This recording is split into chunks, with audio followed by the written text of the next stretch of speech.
Hug me. This is brilliant. As if to prove his point, Manok took a few heavy steps through the water pooling around his feet. The splashes echoed strangely along the corridors, though he hardly noticed. Rubbing his Morcrow under the beak as it perched upon his shoulder, the Orc cast his fellow a toothy grin. And to think, Talker, you said this was a bad idea. The other cruel boy grunt was tinny through the faceplate of his dented iron helm. Behind them, the runts let out a cackling chortle, until the Hobgrot Krook grin clipped them round the back of their skulls. Manok wasn't done, chuckling and giving his whip a crack. Now try and see it my way. Sure, it ain't much at the moment, but once I round up the boys and bring 'em, they'll be so impressed with me they will do whatever I say to fix it up. Some stabber traps here, some flesh gnashers loosed into all the water there. Then we has to wait for some gits to get dragged in and let the fun. Manok's scheming came up short as he suddenly paused, turning in place.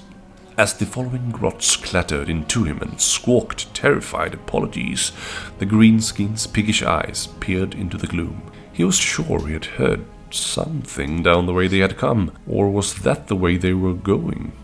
Manok blinked. He couldn't remember. Boss! Torka's address saw Manok glance over his shoulder, unease forgotten. Beams of artificial lights were glinting through the darkness, accompanied by the telltale clank of sky-stunt gear. Grinning, the cruel boy waved his lats into the shadows as the other warband approached. The darkness soon swallowed them. Held in its inky grasp, the Orc raised his tri-pointed spear, chuckling quietly. Today keeps getting better and better. There is a place in the heart of the realm of shadow, where the blackness reigns supreme, an abyss, ancient and cold, a labyrinth set far below the whispering waters of the Shadow Sea. Mortals do not speak of it in anything save the most hushed murmurs. You do not find this place. It does not call to you with a sweet keening song. It simply waits, and before you even realize the peril, it has caught you in its grasp, dragging you into its flooded depths. Folktales and rumors give 1,000 names to this sunken labyrinth. Shadowflux, Deep Harrow, the Grey Cells, Falls Home. Ask the elves, and they would name this labyrinth Ulara Edon, Harrowdeep. It is as fitting a title as any. Who built this spiraling maze, filled with forgotten secrets? What purpose lay in Harrowdeep's impossible halls, or conjured the shadow magics that suffuse its every nook and cranny? Some believe its makers came from the moon, from the orb duplicata. Who or what they were, the tales do not answer. Men with the blood of shadows? Shadows that walked like men? Perhaps it was not the moon, and they were here all along. Perhaps they never existed at all. Just one more lie obscuring a darker untruth. This is Algo, after all. Layers of falsehood conceal even the simplest truth. Yet to be trapped in Harrowdeep is not an end, but a beginning. Even as the shadows press in, something bids you descend further. Whatever the truth of the labyrinth's creation, it is possible that relics of its makers lie in the depths. Artifacts that could shift the balance in the wars of the surface, or win you freedom from the depths. Surrounded by the crushing pressure of the Shadow Sea, your options are few. And so you venture down into the darkness, down to where the light dies. Harrowdeep is a place of myth, a sinister construct that even the gods cannot explain. The purpose of its construction and the nature of its builders are lost to time. What remains true, however, is that Harrowdeep hungers for souls and excels at dragging the unwary into its maw. The seas of the realms hide much beneath their churning waves. Few places demonstrate this so readily as Algo's heliflux, a natural convergence of shadow magic. Its water conceal all manner of truths, from the dwelling of the reclusive Idneth to sunken treasure galleons to aquatic leviathans of unknown provenance. Most who investigate these mysteries meet with an ill end, vanishing without trace upon the heliflux's tides. Even should these intrepid explorers return, they are often still ignorant of the deeper, more unsettling secrets that lurk beneath the waves. For the most part, these are myths recounted in back-alley taverns or around flickering campfires, spoken of by wide-eyed and twitchy souls, their minds dislodged by horrors. Amongst the most infamous of these forbidden legends is Harrowdeep. To find the ancient structure, one must travel far below the Shadow Sea's surface, delving beneath even the shifting sands of the ocean bed. Part labyrinth, part ominous pit, it plunges down towards Algo's shadowed depths in a coiling spiral, its lower regions flooded or obscured by shadow magic, and its full extent impossible to determine. Few locations are as difficult to reach as Harrowdeep, and few pass into it by choice. Fragmentary legends of Harrowdeep are known across Algo. Unsurprisingly, given the deceitfulness prevalent across the Grey Realms, these myths change with each retelling. Some details, however, are remarkably consistent. It is known that one can only enter Harrowdeep when the Orb Duplicata, most darkly fabled of Algo's moons, said to be home to beings that defy mortal comprehensions and have entered a pact with the shadow god Malarian, is at its apogee, where the moon's sickly unlight falls, whispering whirlpools may form. Any body of water, from the open ocean of the heliflux to the swamp gas-shrouded bogs of the Missile Isles, can be afflicted should the orb's gaze pass through a realm gate. It can even curse seas beyond Algo. Those trapped in such whirlpools are pulled beneath the smothering waters to emerge in the pitch-dark halls of Harrowdeep. Upon arrival in Harrowdeep's upper chambers, one finds slick stonework, geometrically unsound architecture that echoes strangely, and even signs of recent elven habitation. Nothing that immediately marks the place out from many other dungeons that dot the mortal realms. It is not long before one descends deeper, however, and discovers that all is not as it seems. Chilled by the drifting spray of the penumbral falls, a torrent of potent shadow magic that gushes down from the top of Harrowdeep into its unseen depths in complete silence. Wanderers begin to navigate spiraling claustrophobic hallways that wind ever downwards. Smooth, featureless surfaces seem to bar a wanderer's path, revealing shadowed portals only when approaching from another direction, or when glimpsed through half-closed eyes. Skulls leer from where they are fused into the walls, while a constant slow dripping overlaps the sloshing of freezing black water around the feet. As one navigates the halls of hidden eyes, where statues formed of crystallized darkness leer and pass through the arcane gloom of the vault's Mysterion, Paranoia builds. Battle can erupt at any moment, as rival warriors and warbands chance upon one another in the shadows. Stoked by the labyrinth's countless tricks and illusions, that paranoia soon extends even to allies. The closest of brotherhoods begin to fracture, one-time allies watching one another through narrowed eyes, forever suspicious of knives in the back. Yet this unease drives a secondary imperative. The longer one remains in Harrowdeep, the more pressing the urge to descend becomes. Legend holds that at the lowest depths of the labyrinth there lie vaults, filled with relics woven from the very stuff of shadows. Through these magical treasures one could traverse the blackness and find a way back to the surface, and in the possession of powerful fate-altering artifacts. Soon the promise of this reward became an undeniable compulsion for many, sending warbands on a quest deeper into the shadows. With every step, warriors become more determined to claim the secrets at the maze's heart and escape the all-consuming darkness of Harrowdeep. Each is ready to fall upon and slay any who would impede them, determined that they and they alone will find the way out. And the full history of Harrowdeep is lost to the dark. Even that which is known as likely to be more falsehood than truth, for lies are synonymous with the stuff of Ur-Ghal. Even so, some secrets can be divined if one searches hard enough, though the price is woefully steep.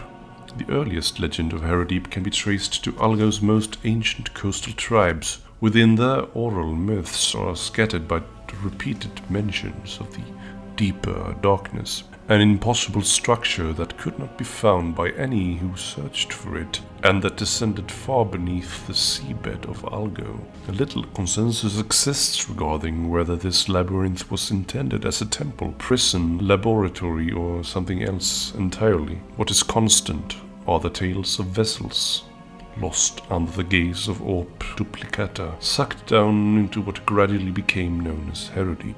The increasing prevalence of such fables close to the heliflux region led many to believe that the truth lay somewhere beneath those seas. Yet, as the age of chaos dawned and more immediate threats blighted the realm of shadows, few would turn their back on one danger just to seek out another. The heliflux itself is infamous. It is situated in the Umbral Vale, once the least of Ur-Ghal's 13 dominions. When Malarium mockingly bestowed this territory upon his hated mother Morathi and her Khainite disciples, they resolved to transform it into the power base of their bloodthirsty cult. They did so by raising the temple city of Hagnar over one of the region's wellsprings of shadow magic, from which they could control the surrounding trade straits, given the convergence of several other dominions nearby. These are lucrative indeed. Even so, the heliflux remains perilous. If vessels should disappear without trace, it is as easily attributed to piratical raiders or ill tides as the curse of Harrowdeep.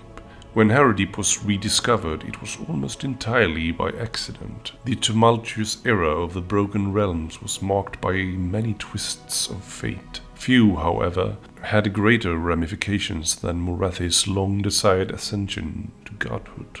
While this apotheosis saw the Khainite cult flushed with power, a number of its elves regarded Morathi's aim with unease and grasped to some degree that the Shadow Queen sought to replace worship of their murder god with her own glory. Not wanting to succumb to Morathi's bloody purchase, these Daughters of Khaine turned to a people with whom they had recently formed an alliance, the Idoneth Deepkin. Though they are elven kindred, few Idoneth look upon the hot-blooded Daughters of Khaine with anything but chill disdain. The would-be turncoats to Morathi's regime were fortunate, however, in coming to the attention of Queen Kiatan of the Morladron, heavily censured by High King Volturnus for the overbearing cruelty she had displayed in the recent siege of Anvilgard. Kiatan also chafed beneath authority and recognized in the Khainites masterful illusion sorcerers. This sorcery,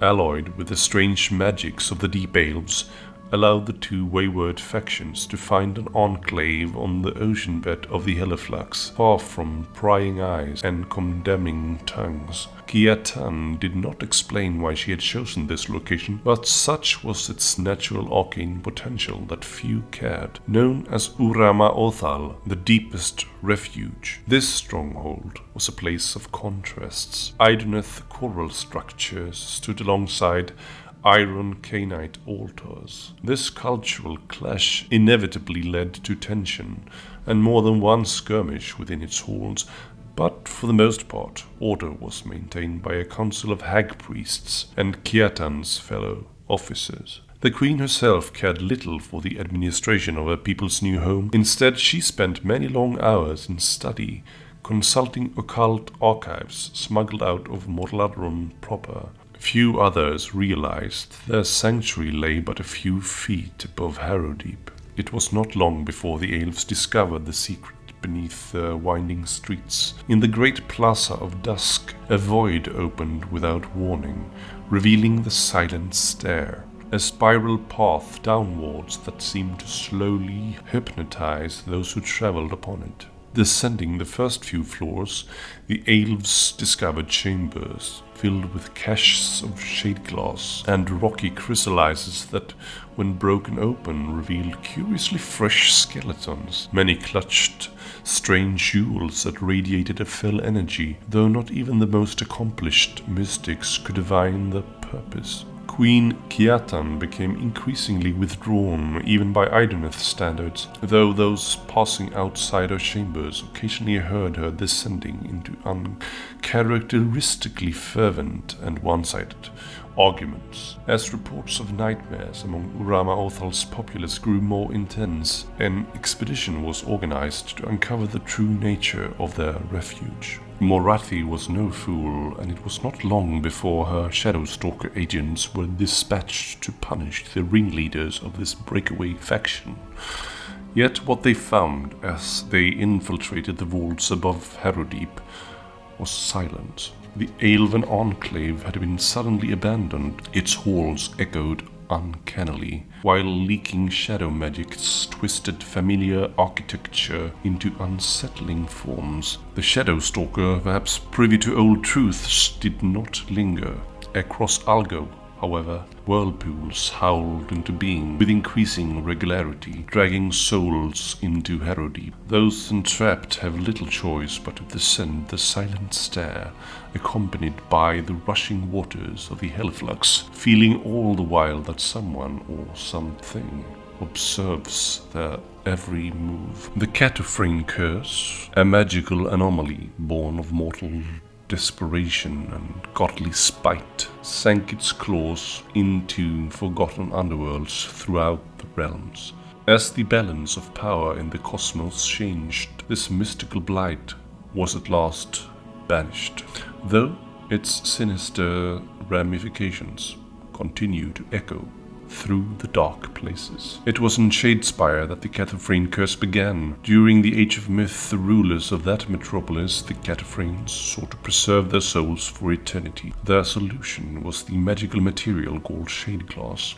Yet Nagash, god of the dead, was enraged by the katophranes' plot. He worked a grand spell to trap Shadespire in the subrealm of Ur-Ghal, its inhabitants becoming the curse's first victims, forever denied the peace of oblivion. Those who entered the ruins of Shadespire were transported to this mirrored city, condemned to rise again after each death, unable to escape. Centuries later, Nagash wrought a spell intended to snuff out all life. As the resulting Necroquake howled across the cosmos, the katophrane curse rode the wave of unchecked death magic. Through rips in the ether, it spilled into new lands, allowing those warriors trapped by the curse to pass between these underworlds. Harrowdeep was one such location. However, when the Archmage Teclis struck down Nagash, he reversed the Necroquake's power and broke the curse. Some of those trapped in its clutches were freed, though the horrors they had endured would never leave them. Legions in reality scabbed over into shadeglass deposits, though not before hapless warbands had stumbled through a final time. So potent was the curse that it could not be entirely eradicated. The death energies that fueled the phenomenon called the Arena Mortis, where warriors rose to life mere moments after falling, remained a threat. Yet for many, demise finally offered a reprieve. Harrowdeep, however, remains perilous. Its sucking whirlpool maws continue to entrap unfortunate souls, while newly crystallized shadeglass shards have punctured its flanks. Now, black water infused with shadow magic flood in with ever greater intensity. If anything, this damage seems to have stoked the eerie malevolence of Harrowdeep further, and ensured that those who are trapped within must fight for their lives as desperately as ever. This is Mats again, chiming in to thank you for watching the video. Please don't forget to subscribe, like and comment, and to not miss out on future content, ring the bell as well. And if you really liked this video, feel free to click the thanks button just below this video. And if you want to support me even further, you can now become a channel member and claim the title of Critical Focus Fan. Until next time, take care, bye.